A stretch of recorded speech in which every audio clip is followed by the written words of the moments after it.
Boa noite, eu sou o Capitão Wagner. Ficaremos aqui com a disciplina de legislação da Polícia Militar do Corpo de Bombeiros. Essa disciplina é utilizada em 4 concursos, especificamente aqui no estado do Ceará, porque existe essa legislação em outros concursos, mas o que a gente vai falar aqui só vale para o estado do Ceará. O concurso para soldado da Polícia Militar, soldado do Corpo de Bombeiros, para o CFO do Corpo de Bombeiros e para o CFO da Polícia Militar. Então a gente pegou 20 questões do concurso de 2008 para que nós pudéssemos comentar e explicar através dessas questões. Esse concurso de 2008 foi feito pela CESP-UNB, vocês sabem muito bem que tem a metodologia de fazer questão certo ou errado, então a gente vai tentar explicar aqui na medida do possível para tirar alguma dúvida que vocês tenham em relação a este assunto. Então, pegando o concurso de 2008 para soldado da Polícia Militar do Estado do Ceará, a primeira questão dizia justamente o seguinte: considerando os preceitos contidos no Código de Disciplina da Polícia Militar e do Corpo de Bombeiros Militar do Estado do Ceará, que dispõe sobre o comportamento ético e estabelece os procedimentos para apuração da responsabilidade administrativa e disciplinar dos militares estaduais, julgue os seguintes itens. Como se percebe, o enunciado da questão não traz nenhuma novidade para a gente. Geralmente os enunciados da CESP são assim, né? Um texto bem longo para você perder tempo lendo, mas que na verdade não traz nada de adicional ao que a gente vai responder na sequência. Então a gente pega a primeira questão que diz: essa siglazinha se refere ao Código Disciplinar. O CD, PMC, BMCE aplica-se aos militares do Estado do serviço ativo, temos que atentar para isso aqui, da reserva remunerada, e também aos militares do Estado ocupantes de cargos públicos não militares ou eletivos. Veja que ele diz aqui na primeira questão quais são os militares que estão sujeitos ao Código Disciplinar. E ele cita o militar da ativa, cita o militar que está na inatividade, mas na situação de reserva remunerada, e ao final ele cita também os militares ocupantes de cargos públicos não militares ou eletivos. Imagine um policial militar na condição de deputado estadual. Esse policial militar na condição de deputado estadual poderia criticar o governador, poderia criticar o comandante-geral da corporação sem nenhum problema, porque o militar que ocupa um cargo eletivo, ele não está sujeito às regras do Código Disciplinar. Então, de cara, a gente vê que a questão está errada. Mas antes de a gente passar para a segunda questão, vamos para uma pequena explicação. Existem vários tipos de militares. A gente tem os militares ativos e temos os militares inativos. O próprio nome já diz, militar ativo é aquele militar que está em atividade, está exercendo sua atividade normalmente. Entre os militares inativos, vai ter 2 tipos, o militar da reserva e o militar da reforma. O militar reformado também é considerado militar inativo. A gente não vai se aprofundar muito aqui no assunto, mas a gente de cara já vê que tem três tipos de militares: ativo, inativo da reserva e inativo da reforma. Se a gente for esmiuçar, entre a reserva ainda tem a reserva remunerada e a reserva não remunerada. Professor, eu estudei o Código Disciplinar, em nenhum momento eu vi esse militar da reserva não remunerada. Realmente, no Código Disciplinar você não vai ver o militar da reserva não remunerada. Você vai ver o militar da reserva não remunerada lá no Estatuto, no artigo 199, quando ele diz que, na medida que o militar assume um cargo civil público permanente, automaticamente ele é desligado da corporação e passa para a reserva não remunerada. O que é isso, professor? Me explique melhor. É a situação em que o militar estadual do Ceará passou em um outro concurso público. Ao passar nesse outro concurso público, ao assumir esse cargo civil público permanente, ele passa para a reserva não remunerada e também deixa de estar sujeito às regras do Código Disciplinar. Resumindo, quem é que está sujeito às regras do Código Disciplinar? Militar ativo e o militar da reserva remunerada. O restante dos militares não estão sujeitos às regras do Código Disciplinar. Então, acho que ficou respondida claramente a primeira questão. O item está errado em virtude da inclusão desses militares ocupantes de cargos públicos não militares ou os eletivos. Então, fica claro que o primeiro item está errado. Na sequência, a gente vai para a segunda questão, que trata do mesmo assunto e diz: o governador do Estado é o chefe supremo das corporações militares do Estado e compete a ele, observando sempre os requisitos da antiguidade e da precedência funcional, conferir a graduação às praças. Professor, quem são as praças? Existem 2 carreiras na Polícia Militar e no Corpo de Bombeiros Militar do Ceará. Quais são? A carreira das praças e a carreira dos oficiais. As praças iniciam sua carreira com o concurso para soldado da Polícia Militar do Corpo de Bombeiros. Então vão ser alunos soldados, soldado, cabo, sargento, né, primeiro sargento, melhor dizendo, e subtenente. Então, aluno soldado, soldado, cabo, primeiro sargento, subtenente. E isso aqui para o estado de Ceará, certo? Em outros estados é um pouquinho diferente. Então, essas são as praças. Essas praças têm uma graduação. O nome do cargo da praça é graduação.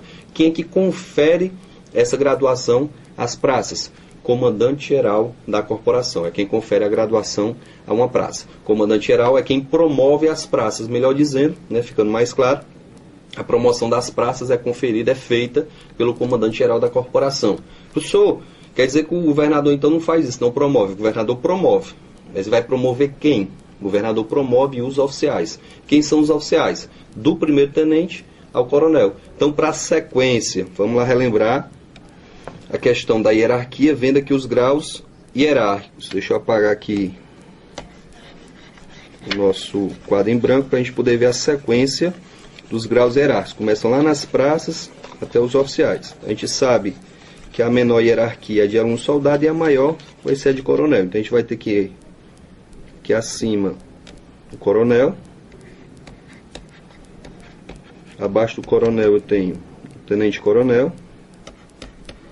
Vamos abreviar para agilizar, para a gente não perder tempo. Tem aqui o major, o capitão e o primeiro tenente. Esses aqui são os oficiais. Esses aqui possuem postos, certo? E são promovidos pelo governador. O governador é que é o responsável por promover os oficiais, por conferir o posto ao oficial. Bem como o governador é o único que pode demitir os oficiais. Quando a gente vai para as praças, não. A praça vai desde o aluno soldado até o subtenente, só que existem ainda as praças especiais. Né? O aluno soldado é praça especial, tem também como praça especial acima do subtenente o aluno do CFO, também chamado de cadete, e acima dele existe o aspirante. Então todas essas praças são promovidas pelo comandante-geral da corporação. Ele é quem confere a graduação a estas praças, como a gente já havia citado para vocês. Então, retornando lá para a nossa segunda questão, a segunda também está errada quando ela diz que o governador é quem confere a graduação às praças. Na medida que ela diz que o governador do Estado é o chefe supremo das corporações militares do Estado, perfeito.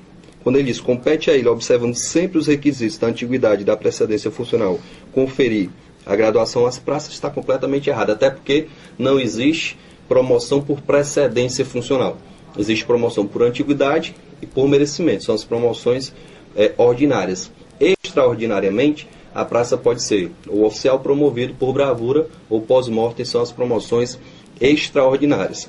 Então ficou claro que o segundo item está errado. Vamos passar então para a terceira questão, que fala de antiguidade. Você percebe que a prova, como era a prova de nível médio, é mais a letra da lei. Não tem muito o que inventar em relação à legislação da Polícia Militar do Corpo de Bombeiros. Vamos lá, a terceira questão. A antiguidade entre os militares do Estado, em igualdade de posto ou graduação, é estabelecida sucessivamente pelas seguintes condições: data da última promoção, prevalência sucessiva dos graus hierárquicos anteriores, classificação no curso de formação ou habilitação, data de nomeação ou admissão e, por fim, maioridade. Então, esses são os requisitos que vão diferenciar e vão dizer quem é o mais antigo em relação ao outro militar. É muito importante você lembrar, olha o que está no enunciado da questão, que está também escrito na lei. Antiguidade entre os militares do Estado em igualdade de posto ou graduação. Jamais nós falaremos em antiguidade quando eu estiver falando de um sargento e um subtenente, de um capitão e um major, porque aí existem cargos diferentes. Quando for o mesmo cargo é que eu posso querer saber quem é o mais antigo entre os dois. Entre dois sargentos, que é o mais antigo, aí você vai ver os requisitos. A data da promoção desses dois sargentos, quem é que tem mais tempo de sargento? Então esse que tem mais tempo vai ser o mais antigo. Se empatar nesse critério, aí vai vir o tempo que ele tem no grau hierárquico anterior. Quando ele diz prevalência sucessiva dos graus hierárquicos anteriores, ele está querendo dizer isso. Empatou também, professor, são no mesmo tempo. Aí a classificação, a nota obtida no curso de formação ou habilitação, essa nota, quem tiver a maior nota está melhor classificado, então ele vai ser o mais antigo. Digamos que aconteceu quase impossível, tirar exatamente a mesma nota. Então vamos ver a data em que eles foram nomeados, que eles ingressaram na corporação, data de nomeação e admissão. Professor, entraram no mesmo dia. Aí empatou tudo, só restou a idade. O que for mais velho vai ser o mais antigo. Professor, são irmãos gêmeos. Agora ficou ruim. Irmãos gêmeos, então vamos ver a hora. Pela hora vai se descobrir quem é mais velho. Então, está perfeita a terceira questão. Traz todas as informações referentes à antiguidade. Copiado e colado da lei, não tem o que se discutir.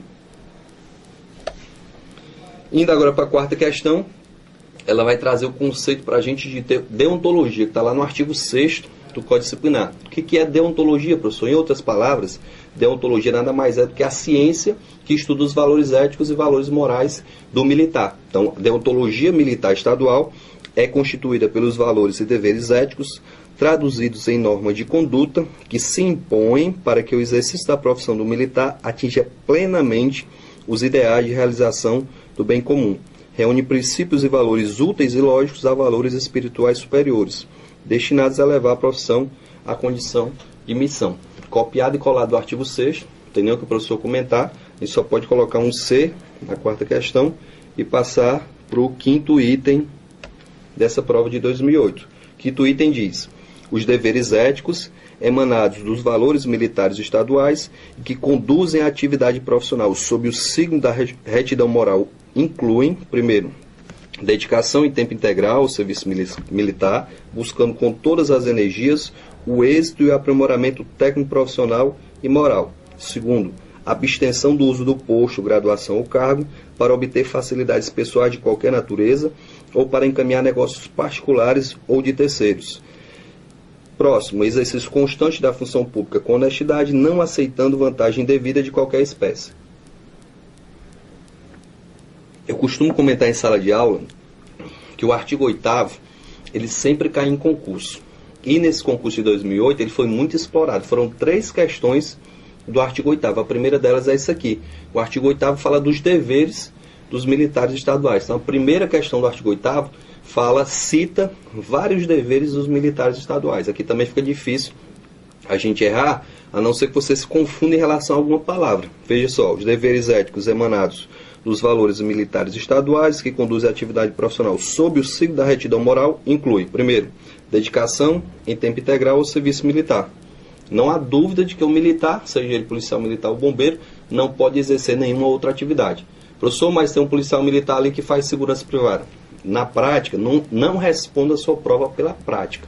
Responda pelo que está escrito na lei. Nem o policial militar, nem o bombeiro podem ter uma segunda atividade, uma segunda profissão, e é o que diz o primeiro item. Próximo, abstenção do uso do posto, graduação ou cargo para obter facilidades pessoais de qualquer natureza ou para encaminhar negócios particulares ou de terceiros. Ele não pode usar indevidamente do seu cargo, do seu posto, graduação, para ter qualquer vantagem ilícita.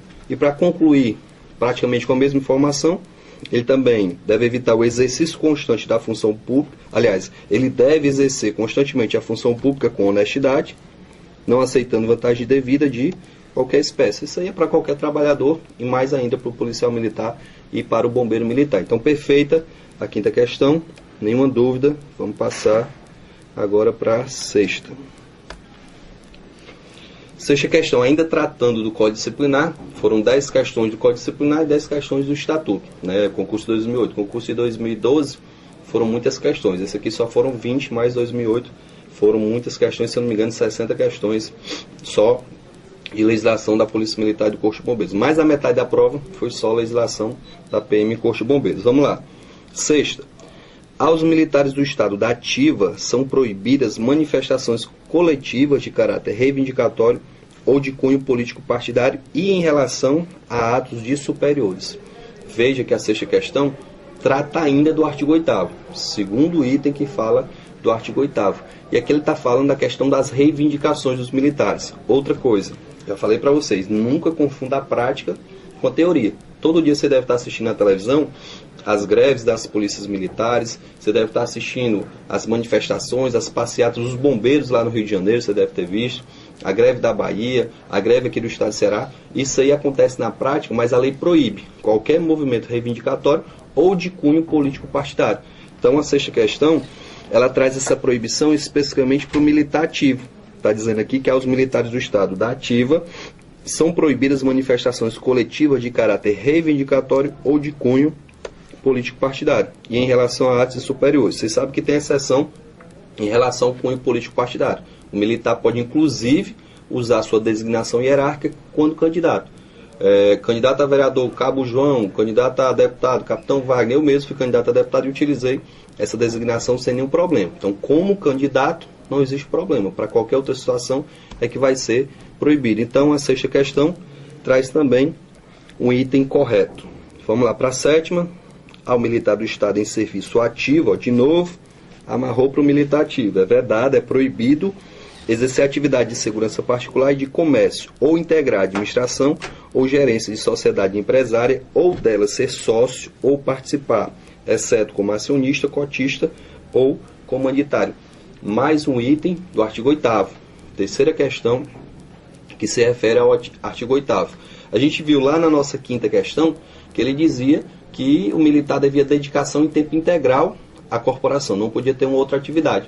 Então está sendo reafirmado aqui na sétima questão, quando ele diz: ao militar do Estado em serviço ativo é proibido, é vedado exercer atividade de segurança particular e de comércio, ou integrar administração ou gerência de sociedade empresária, ou dela ser sócio ou participar. Aí vem as exceções, vem as situações em que ele pode exercer atividade, exceto como acionista, cotista ou comanditário. São as três exceções em que o militar vai poder ter uma outra atividade. Acionista, o que é o acionista? É aquele cidadão que compra ações na Bolsa de Valores. Então isso não vai interferir em nada no trabalho dele de policial militar ou de bombeiro militar. Cotista, pessoa que tem uma cota da empresa, tem um percentual lá da empresa, não é o sócio majoritário, tem apenas uma cota da empresa, bem como o comanditário. Então, nessas situações, será permitido exercer outra atividade. Correta, então, a sétima questão.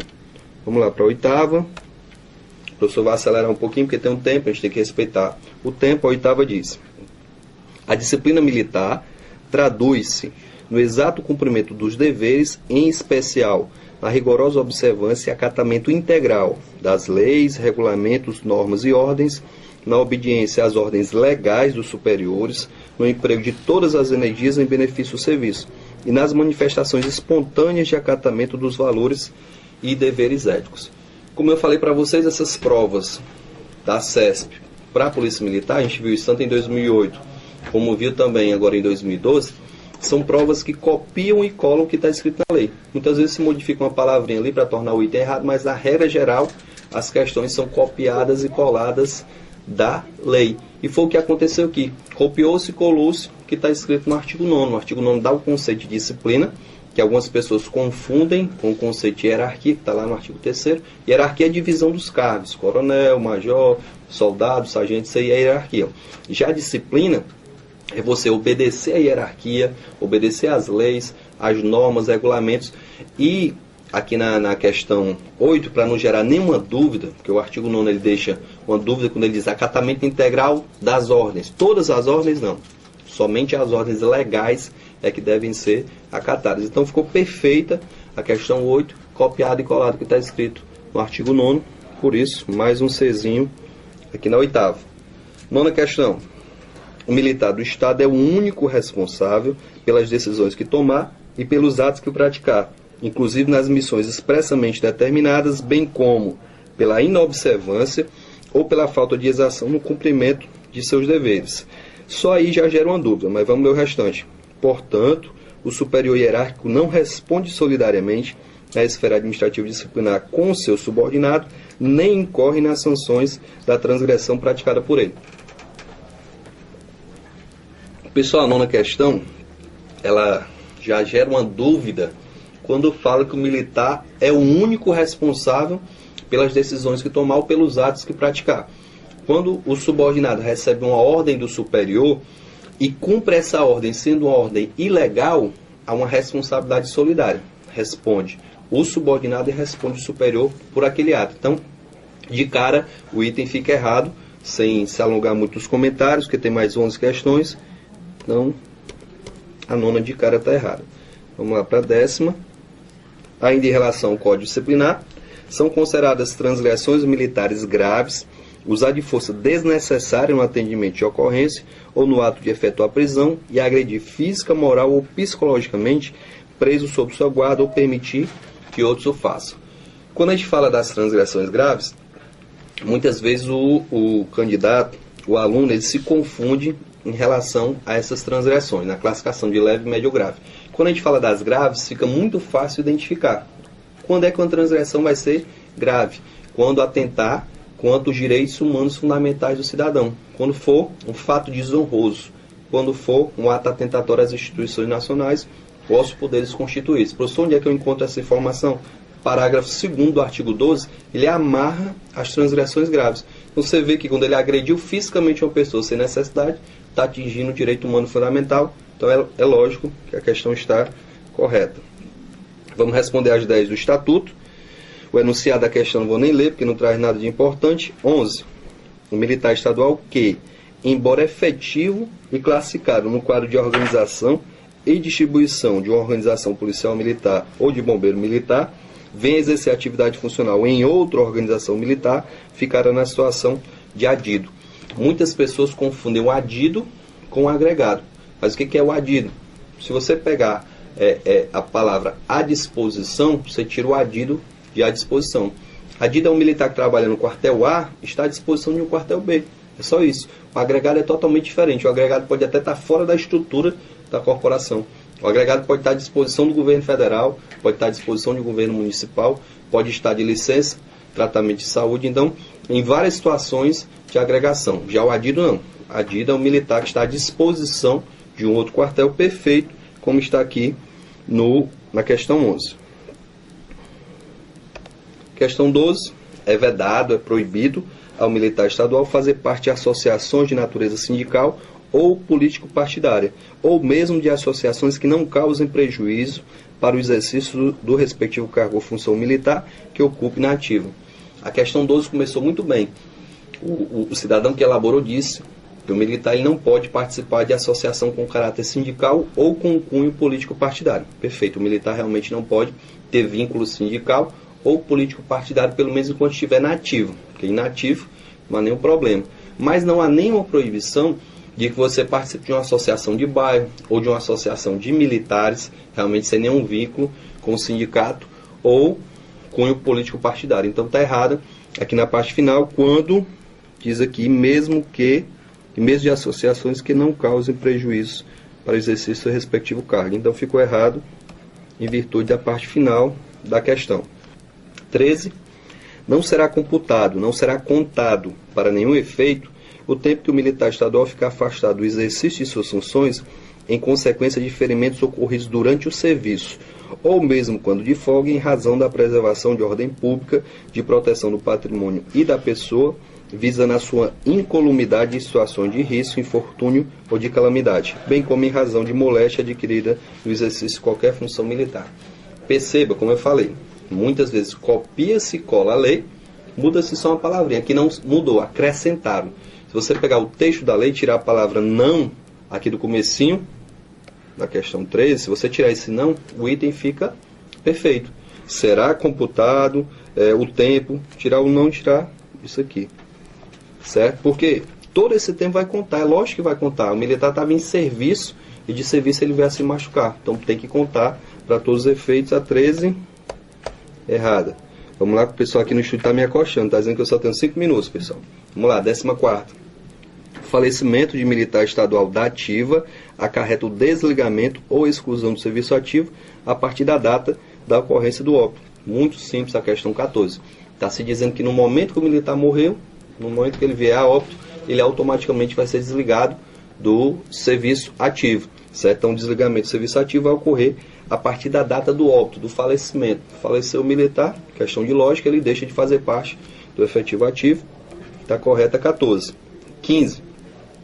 Como forma de dirimir dúvidas na aplicação do Estatuto dos Militares Estaduais do Ceará, aplica-se, em qualquer caso, subsidiariamente, a legislação em vigor para o Exército Brasileiro. Perceba que realmente a legislação em vigor para o Exército Brasileiro pode ser aplicada para a Polícia Militar ou para o Corpo de Bombeiros, quando não existir uma legislação específica. Se lá no Estatuto está prevendo as férias do militar, se lá no Estatuto prevê a licença maternidade, a licença paternidade, a licença para tratamento de saúde, eu vou utilizar a legislação do Estatuto dos Militares do Ceará, eu vou utilizar a legislação do Exército.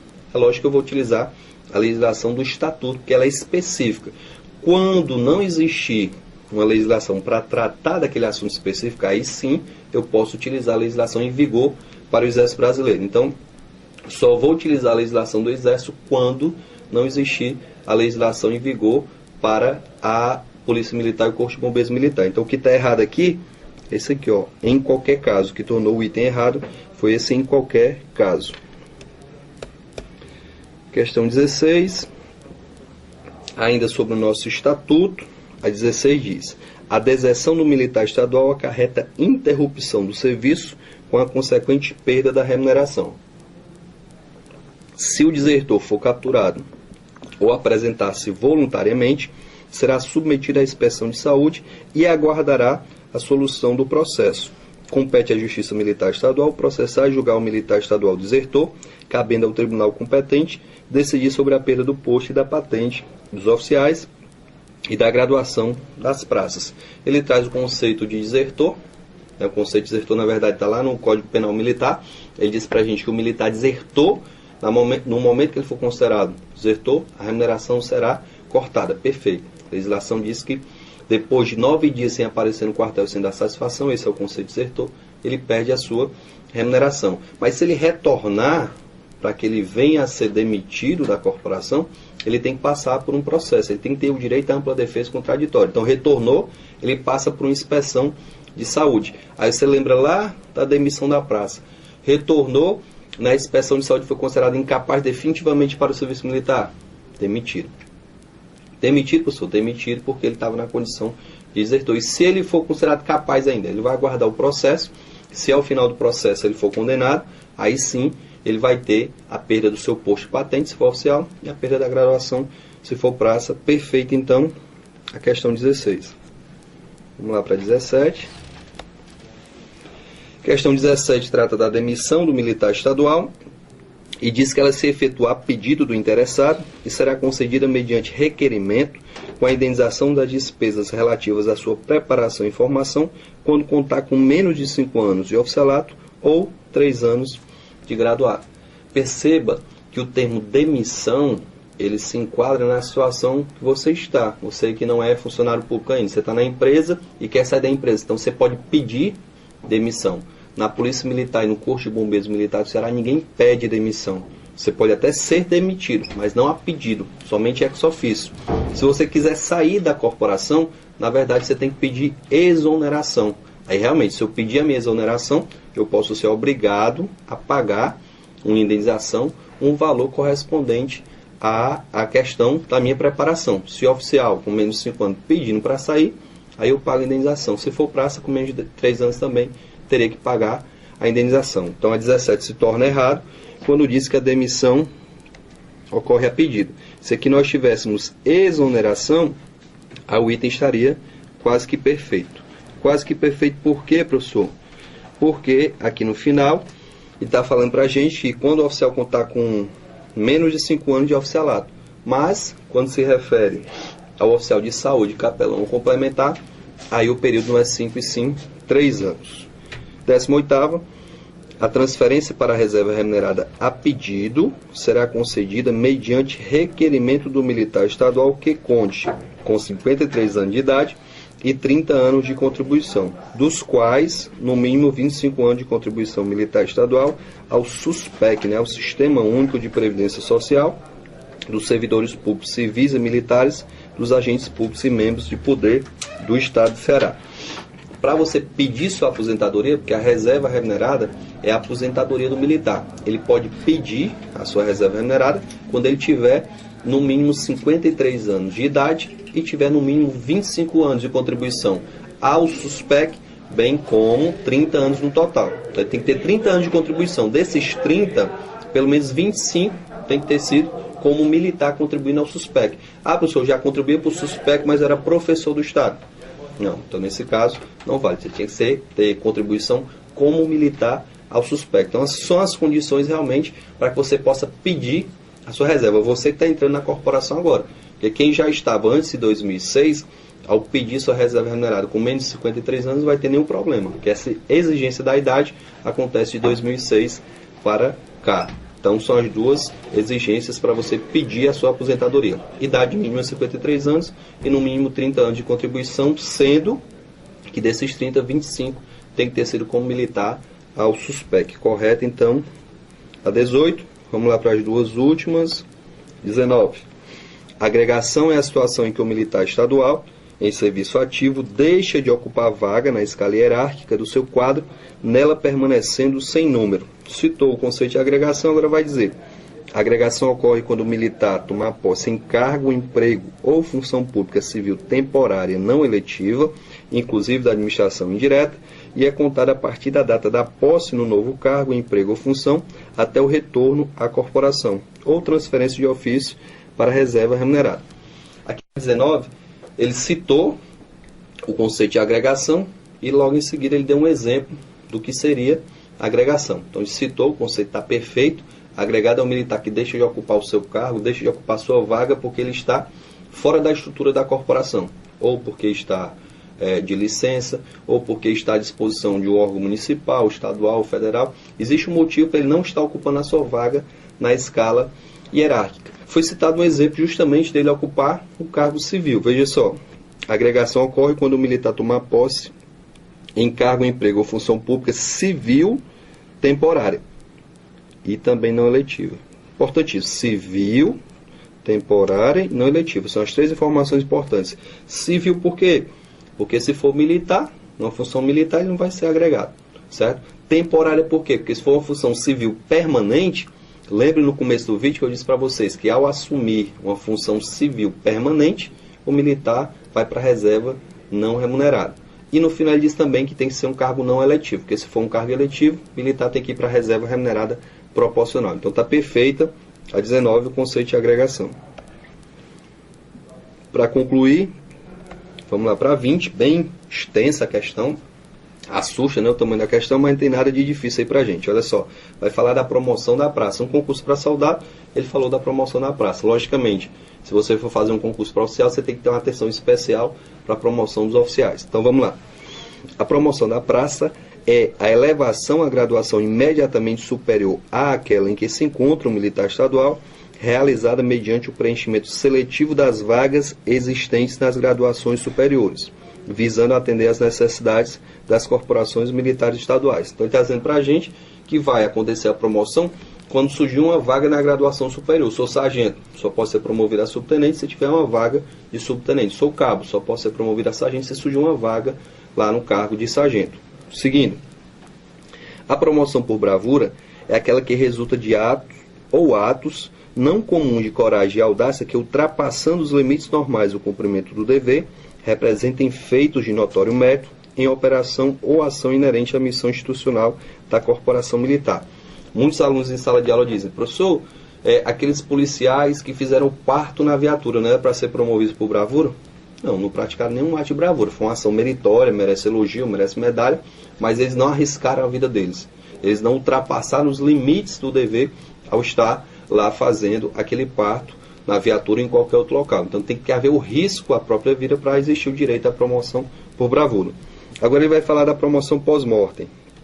A promoção pós-mortem, de caráter excepcional, visa expressar o reconhecimento do Estado à praça falecida no cumprimento do dever ou em consequência disto, ou reconhecer o direito à praça a quem cabia a promoção não efetivada por motivo de óbito. Então a questão da promoção pós-mortem não se dá em qualquer óbito. Na regra geral, a promoção pós-mortem ocorre quando o militar morrer em serviço ou em consequência do serviço. Aquele acidente aéreo lá do Ciopaé, morreu 2 majores, um do bombeiro, né, uma do bombeiro, o Major Busson, e o Major Lindenberg da Polícia Militar. Os dois deveriam ter sido promovidos a tenente-coronel. Da PM eu sei que foi, do bombeiro parece que ainda está esperando. Teve um subtenente que ficou muito doente, certo? Ficou convalescendo na sua residência, depois de um ano e pouco ele veio a falecer, mas faleceu em virtude daquele acidente. Então também teve o direito à promoção pós-morte. Então essa é a promoção pós-mortem que tem que acontecer numa situação específica. Gostaria de agradecer a todos vocês pela audiência, pela presença, pela atenção vendo as nossas aulas. Esperamos que daqui para frente a gente possa contribuir muito para esses concursos que estão por vir. A gente tem um concurso para soldado do Corpo de Bombeiros, agora para 2013, para oficial do Corpo de Bombeiros, né, que é o CFO do Bombeiro, e também para oficial da Polícia Militar. Em relação a soldado da Polícia Militar, o professor não vai enganar vocês, não existe previsão, talvez só lá para 2015, mas existem 3 previsões de concurso que vai ser exigido esse conteúdo. Então, eu queria desejar muito boa sorte para vocês. Não deixem de acompanhar as atualizações da legislação. Certo? Há uma possibilidade de amanhã tudo que o professor tem dito aqui está errado, porque a legislação está se atualizando constantemente e existe uma previsão para fevereiro, uma mudança aí no Código Disciplinar da Polícia Militar e também no Estatuto. Então, acompanhe as atualizações, com certeza você vai estar bem no seu concurso. Muito obrigado e foi um prazer.